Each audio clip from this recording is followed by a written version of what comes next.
Hi, welcome to Bree Reads to You. This is the second video in a series for the Anne of Green Gables playlist. There will be a video description below if you are blind, but I'll get right into reading. Anne of Green Gables by Lucy Maud Montgomery. Chapter 2. Matthew Cuthbert is surprised. Matthew Cuthbert and the sorrel mare jogged comfortably over the 8 miles to Bright River. It was a pretty road, running along between snug farmsteads, with now and again a bit of balsamy fir wood to drive through, or a hollow where wild plums hung out their filmy bloom. The air was sweet with the breath of many apple orchards, and the meadows sloped away in the distance to horizon mists of pearl and purple, while the little birds sang as if it were the one day of summer in all the year. Matthew enjoyed the drive after his own fashion, except during the moments when he met a woman and had to nod to them, for in Prince Edward Island you are supposed to nod to all and sundry you meet on the road, whether you know them or not. Matthew dreaded all women except Marilla and Mrs. Rachel. He had an uncomfortable feeling that the mysterious creatures were secretly laughing at him. He may have been quite right in thinking so, for he was an odd-looking personage, with an ungainly figure, and long iron-gray hair that touched his stooping shoulders, and a full, soft, brown beard which he wore ever since he was 20. In fact, he had looked at 20 very much as he looked at 60, lacking a little of grayness. When he reached Bright River there was no sign of any train. He thought he was too early, so he tied his horse in the yard of the small Bright River Hotel and went over to the station house. The long platform was almost deserted, the only living creature in sight being a girl who was sitting on a pile of shingles at the extreme end. Matthew, barely noting that it was a girl, sidled past her as quickly as possible without looking at her. Had he looked, he could hardly have failed to notice the tense rigidity and expectation of her attitude and expression. She was sitting there waiting for someone or somebody, and, since waiting and sitting was the only thing to do just then, she sat and waited with all her might and main. Matthew encountered the station master locking up the ticket office preparatory to go home for supper, and asked him if the 5:30 train would be along soon. "The 5:30 train has been in and gone half an hour ago," answered that brisk official. "But there was a passenger dropped off for you, a little girl. She's sitting out there on the shingles. I asked her to go into the ladies' waiting room, but she informed me gravely that she preferred to stay outside. There was more scope for imagination, she said. She's a case, I should say." "I'm not expecting a girl," said Matthew blankly. "It's a boy I've come for. He should be here. Mrs. Alexander Spencer was to bring him over from Nova Scotia for me." The station master whistled. "Guess there was some mistake," he said. "Mrs. Spencer came off the train with that girl and gave her into my charge. Said you and your sister were adopting her from an orphan asylum and that you would be along for her presently. That's all I know about it, and I haven't got any more orphans concealed hereabouts." "I don't understand," said Matthew helplessly, wishing that Marilla was at hand to cope with the situation. "Well, you'd better question the girl," said the station master carelessly. "I dare say she'll be able to explain. She's got a tongue of her own, that's certain. Maybe they were out of boys of the brand you wanted." He walked jauntily away, being hungry, and the unfortunate Matthew was left to do that which was harder for him than bearding a lion in its den. Walk up to a girl, a strange girl, an orphan girl, and demand of her why she wasn't a boy. Matthew groaned in spirit as he turned about and shuffled gently down the platform toward her. She had been watching him ever since he had passed her, and she had her eyes on him now. Matthew was not looking at her, and would not have seen what she was really like if he had been, but an ordinary observer would have seen this: a child of about 11, garbed in a very short, very tight, very ugly dress of yellowish-gray wincey. She wore a faded brown sailor hat, and beneath the hat, extending down her back, were 2 braids of very thick, decidedly red hair. Her face was small, white, and thin, also much freckled. Her mouth was large, and so were her eyes, which looked green in some lights and moods and gray in others. So far the ordinary observer. An extraordinary observer might have seen that the chin was very pointed and pronounced, and that the big eyes were full of spirit and vivacity, that the mouth was sweet-lipped and expressive, that the forehead was broad and full. In short, our discerning, extraordinary observer might have concluded that no commonplace soul inhabited the body of this stray woman-child of whom shy Matthew Cuthbert was so ludicrously afraid. Matthew, however, was spared the ordeal of speaking first, for as soon as she concluded that he was coming to her, she stood up, grasping with one thin brown hand the handle of a shabby, old-fashioned carpet-bag. The other she held out to him. "I suppose you are Mr. Matthew Cuthbert of Green Gables?" she said in a peculiarly clear, sweet voice. "I'm very glad to see you.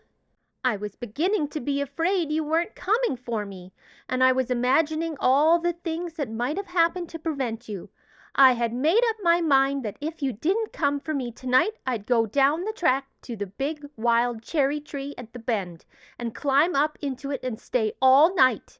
I wouldn't be a bit afraid, and it would be lovely to sleep in a wild cherry tree, all white with bloom in the moonshine. Don't you think?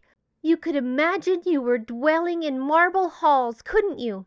And I was quite sure that you would come for me in the morning, if you didn't tonight."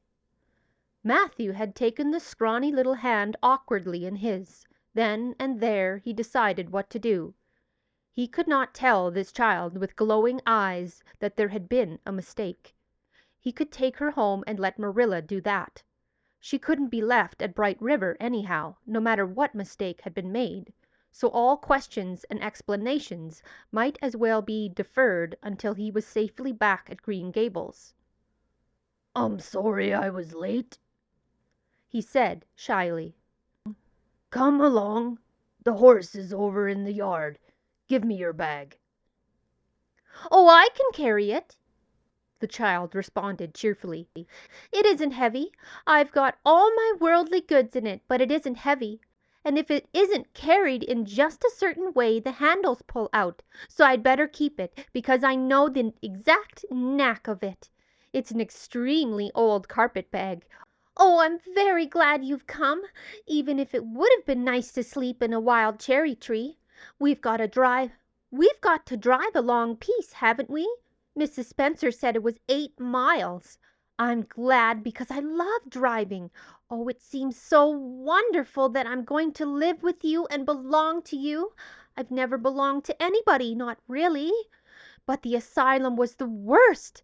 I've only been in it 4 months, but that was enough. I don't suppose you ever were an orphan in an asylum, so you can't possibly understand what it was like. It's worse than anything you could imagine. Mrs. Spencer said it was wicked of me to talk like that, but I didn't mean to be wicked. It's so easy to be wicked without knowing it, isn't it? They were good, you know, the asylum people, but there is so little scope for the imagination in an asylum, only just in the other orphans. It was pretty interesting to imagine things about them, to imagine that perhaps the girl who sat next to you was really the daughter of a belted earl, who had been stolen away from her parents in her infancy by a cruel nurse who died before she could confess. I used to lie awake at night and imagine things like that, because I didn't have time in the day. I guess that's why I'm so thin. I am dreadful thin, ain't I? There isn't a pick on my bones. I do love to imagine I'm nice and plump, with dimples in my elbows." With this, Matthew's companion stopped talking, partly because she was out of breath, and partly because they had reached the buggy. Not another word did she say until they had left the village and were driving down a steep little hill, the road part of which had been cut so deeply into the soft soil that the banks, fringed with blooming wild cherry trees and slim white birches, were several feet above their heads. The child put out her hand and broke off a branch of wild plum that brushed against the side of the buggy. "Isn't that beautiful? What did that tree leaning out from the bank all white and lacy make you think of?" she asked. "Well, now, I don't know," said Matthew. "Why, a bride, of course, a bride all in white with a lovely misty veil. I've never seen one, but I can imagine what she would look like. I don't ever expect to be a bride myself. I'm so homely nobody would ever want to marry me unless it was a foreign missionary. I suppose a foreign missionary mightn't be very particular, but I do hope that some day I shall have a white dress. That is my highest ideal of earthly bliss. I just love pretty clothes, and I've never had a pretty dress in all my life that I can remember. But of course it's all the more to look forward to, isn't it? And then I can imagine that I'm dressed gorgeously. This morning when I left the asylum I felt so ashamed because I had to wear this horrid old wincey dress. All the orphans had to wear them, you know. A merchant in Hopeton last winter donated 300 yards of wincey to the asylum. Some people said it was because he couldn't sell it, but I'd rather believe that it was out of kindness of his heart, wouldn't you? When we got to the train I felt as if everybody must be looking at me and pitying me, but I just went to work and imagined that I had on the most beautiful pale blue silk dress, because when you are imagining, you might as well imagine something worthwhile. And a big hat with all flowers and nodding plumes, and a gold watch, and kid gloves and boots. I felt cheered right away, and I enjoyed my trip to the island with all my might. I wasn't a bit sick coming in over the boat. Neither was Mrs. Spencer, although she generally is. She said she hadn't time to get sick, watching to see that I didn't fall overboard. She said she never saw the beat of me prowling about. But if I kept her from being seasick, it's a mercy I didn't prowl, isn't it? And I wanted to see everything that was to be seen on that boat, because I didn't know whether I'd have another opportunity. Oh, there are a lot more cherry trees all in bloom. This island is the bloomiest place. I just love it already, and I'm so glad I'm going to live here. I've always heard that Prince Edward Island was the prettiest place in the world. I used to imagine I was living here, but I never really expected I would. It's delightful when your imaginations come true, isn't it? But those red roads are so funny. When we got into the train at Charlottetown and the red roads began to flash past, I asked Mrs. Spencer what made them red, and she said she didn't know, and for pity's sake not to ask any more questions. She said I must have asked her 1,000 already. I suppose I had, too, but how are you going to find out things if you don't ask questions? And what does make the roads red? "Well, now, I don't know," said Matthew. Well, that is one of the things to find out sometime. Isn't it splendid to think of all the things there are to find out about? It just makes me feel glad to be alive. It's such an interesting world. It wouldn't be half so interesting if we knew all about everything, would it? There'd be no scope for imagination there, would there? But am I talking too much? People are always telling me I do. Would you rather I didn't talk? If you say so, I'll stop. I can stop when I make my mind to it, although it's difficult." Matthew, much to his own surprise, was enjoying himself. Like most quiet folks, he liked talkative people when they were willing to do the talking themselves and did not expect him to keep up his end of it. But he had never expected to enjoy the society of a little girl. Women were bad enough in all conscience, but little girls were worse. He detested the way they sidled past him timidly, with sideways glances, as if they expected him to gobble them up at a mouthful if they ventured to say a word. That was the Avonlea type of well-bred little girl, but this freckled witch was very different, and although he found it rather difficult for his slower intelligence to keep up with her brisk mental processes, he thought that he kind of liked her chatter. So he said, as shyly as usual, "Oh, you can talk as much as you like. I don't mind." "Oh, I'm so glad. I know you and I are going to get along together fine. It's such a relief to talk when no one wants to, and not to be told that children should be seen and not heard. I've had that said to me a million times if I've had once. And people laugh at me because I use big words. But if you have big ideas, you have to use big words to express them, haven't you?" "Well, now, that seems reasonable," said Matthew.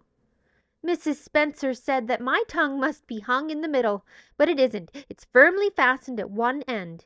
Mrs. Spencer said that your place was named Green Gables. I asked her all about it. She said there were trees all around it. I was gladder than ever. I just love trees. There weren't any at all about the asylum, only a few poor weeny teeny things out in front with little whitewashed cagey things about them. They just looked like orphans themselves, those trees did. It didn't make me want to cry to look at them.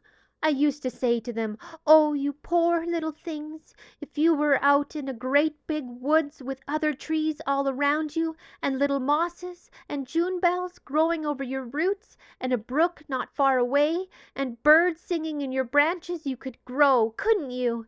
But you can't where you are. I just know exactly how you feel, little trees.'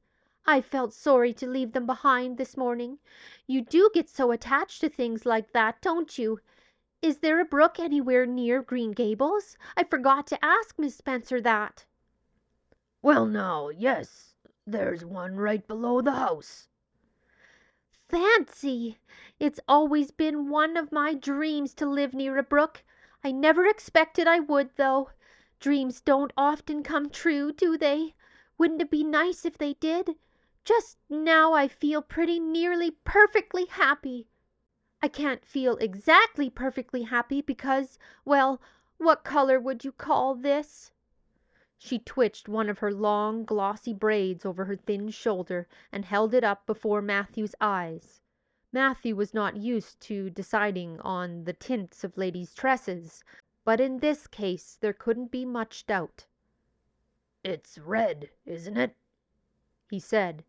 The girl let the braid drop back with a sigh that seemed to come from her very toes, and to exhale forth all the sorrows of the ages. "Yes, it's red," she said resignedly. "Now you can see why I can't be perfectly happy. Nobody could who has red hair. I don't mind the other things so much, the freckles and the green eyes and my skinniness. I can imagine them away. I can imagine that I have beautiful rose-leaf complexion and lovely starry violet eyes. But I cannot imagine that red hair away. I do my best. I think to myself, now my hair is a glorious black, black as the raven's wing. But all the time I know it's just plain red, and it breaks my heart. It will be a lifelong sorrow. I read of a girl once in a novel who had a lifelong sorrow, but it wasn't red hair. Her hair was pure gold rippling back from her alabaster brow. What is an alabaster brow? I could never find out. Can you tell me?" "Well, now, I'm afraid I can't," said Matthew, who was getting a little dizzy. He felt as he had once in his rash youth when another boy had enticed him on the merry-go-round at a picnic. "Well, whatever it was, it must have been something nice, because she was divinely beautiful. Have you ever imagined what it must feel like to be divinely beautiful?" "Well, now, no, I haven't," confessed Matthew ingenuously. "I have, often. Which would you rather be if you had the choice, divinely beautiful or dazzlingly clever or angelically good?" "Well, now, I don't know exactly." Neither do I. I can never decide, but it doesn't make much real difference, for it isn't likely I'll ever be either. It's certain I'll never be angelically good. Mrs. Spencer says, "Oh, Mr. Cuthbert! Oh, Mr. Cuthbert! Oh, Mr. Cuthbert!" That was not what Mrs. Spencer had said. Neither had the child tumbled out of the buggy, nor had Matthew done anything astonishing. They had simply rounded a curve in the road and found themselves in the avenue. The avenue, so called by the Newbridge people, was a stretch of road 400 or 500 yards long, completely arched over with huge, white, spreading apple trees, planted years ago by an eccentric old farmer. Overhead was one long canopy of snowy, fragrant bloom. Below the boughs the air was full of a purple twilight, and far ahead a glimpse of painted sunset sky shone like a great rose window at the end of a cathedral aisle. Its beauty seemed to strike the child dumb. She leaned back in the buggy, her thin hands clasped before her, her face lifted rapturously to the white splendor above. Even when they had passed out and were driving down the long slope to Newbridge, she never moved or spoke. Still with rapt face she gazed afar into the sunset west, with eyes that saw visions trooping splendidly across that glowing background. Though Newbridge, a bustling little village, where dogs barked at them and small boys hooted and curious faces peered from windows, they drove, still in silence. When 3 more miles had dropped away behind them, the child had not spoken. When 3 more miles had dropped away behind them, the child had not spoken. She could keep silent.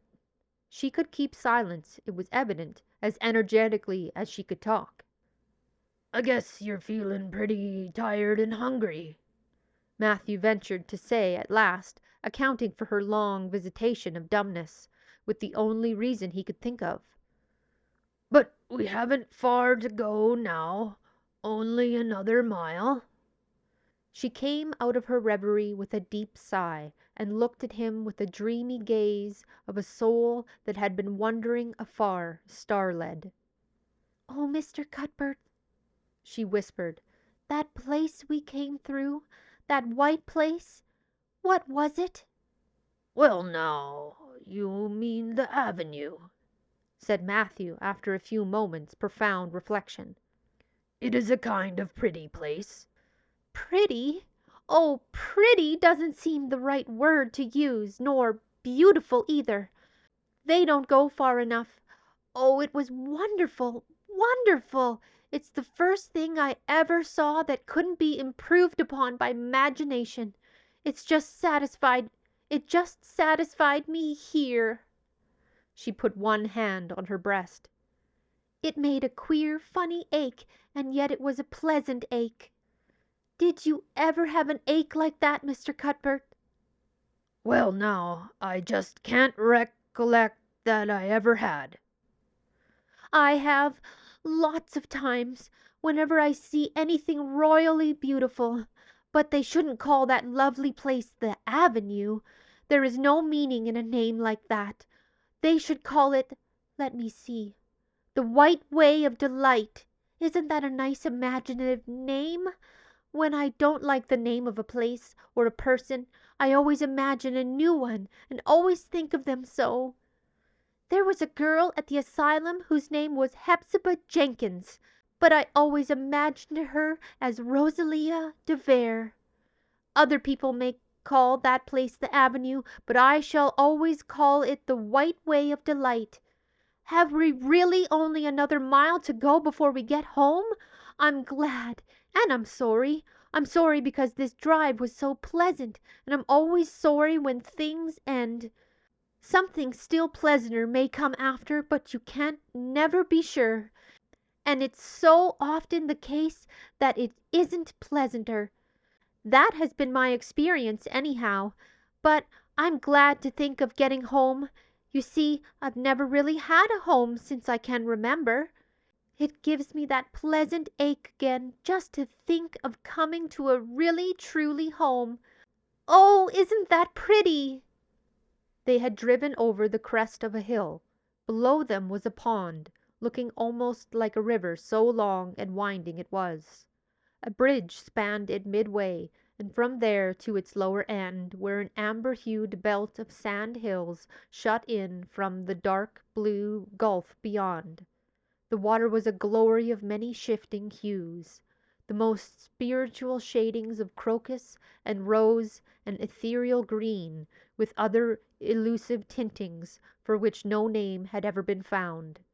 Above the bridge the pond ran up into fringing groves of fir and maple and lay all darkly translucent in their wavering shadows. Here and there a wild plum leaned out from the bank like a white-clad girl tiptoeing to her own reflection. From the marsh at the head of the pond came the clear, mournfully sweet chorus of the frogs. There was a little gray house peering around a white apple orchard on a slope beyond, and, although it was not quite dark, a light was shining from one of its windows. "That's Barry's pond," said Matthew. "Oh, I don't like that name either. I shall call it, let me see, the Lake of Shining Waters. Yes, that is the right name for it. I know, because of the thrill. When I hit on a name that suits exactly, it gives me a thrill. Do you ever get a thrill?" Matthew ruminated. "Well now, yes. It always gives me a thrill to see them ugly white grubs that spade up in the cucumber beds. I hate the look of them." "Oh, I don't think that can be exactly the same kind of thrill. Do you think it can? There doesn't seem to be much connection between grubs and lakes of shining waters, does there? But why do other people call it Barry's Pond?" "I reckon because Mr. Barry lives up there in that house. Orchard Slope's the name of his place. If it wasn't for that big bush behind it you could see Green Gables from here. But we have to go over the bridge and round the road, so it's near half a mile further." "Has Mr. Barry any little girls? Well, not so very little either, about my size?" "He's got one about 11. Her name is Diana." "Oh!" with a long indrawing breath. "What a perfectly lovely name!" "Well now, I dunno. There was something dreadful heathenish about it, seems to me. I'd ruther Jane or Mary or some sensible name like that. But when Diana was born there was a schoolmaster boarding there, and they gave him the naming of her, and he called her Diana." "I wish there had been a schoolmaster like that around when I was born then. Oh, here we are at the bridge. I'm going to shut my eyes tight. I'm always afraid going over bridges. I can't help imagining that perhaps just as we get to the middle they'll crumple up like a jackknife and nip us. So I shut my eyes, but I always have to open them for all when I think we're getting near the middle, because you see, if the bridge did crumple, I'd want to see it crumple. What a jolly rumble it makes! I always like the rumble part of it. Isn't it splendid? There are so many things to like in this world. There, we're over. Now I'll look back. Good night, dear Lake of Shining Waters. I always say good night to things I love, just as I would to people. I think they like it. That water looks as if it's smiling to me." When they had driven up the further hill and around a corner, Matthew said, "We're pretty near home now. That's Green Gables over." "Oh, don't tell me!"